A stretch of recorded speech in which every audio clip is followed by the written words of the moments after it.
সাথে একতা প্রকাশ করছি। তোমাদের সকল আন্দোলনের সাথে আমরা ছিলাম, আছি, থাকবো। আগামী দিনে এই বাংলাদেশের যে কোনো ধরনের গণতান্ত্রিক আন্দোলনে, যৌক্তিক দাবি আন্দোলনে আমরা তোমাদের পাশে থাকবো।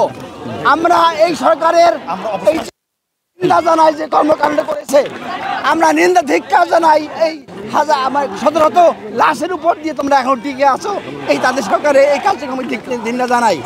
তোমরা আগামী দিনে যে কোনো ধরনের কার্যক্রমে থাকবে, আমরা ইনশাআল্লাহ থাকবো। আমি ওবায়দুল ইসলাম, ফিজিক্সের অধ্যাপক এবং বাংলাদেশের সকল বিশ্ববিদ্যালয় সমূহের শিক্ষকদের সংগঠনের সভাপতি, ইউটিউবের সভাপতি।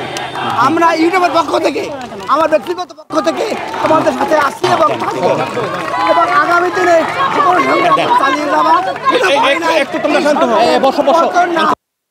তোমাদের 9 দফা দাবি বাস্তবায়িত রাস্তায় থাকবে, আমরা থাকবো। সবাইকে অনেক ধন্যবাদ। এ পর্যায়ে বক্তব্য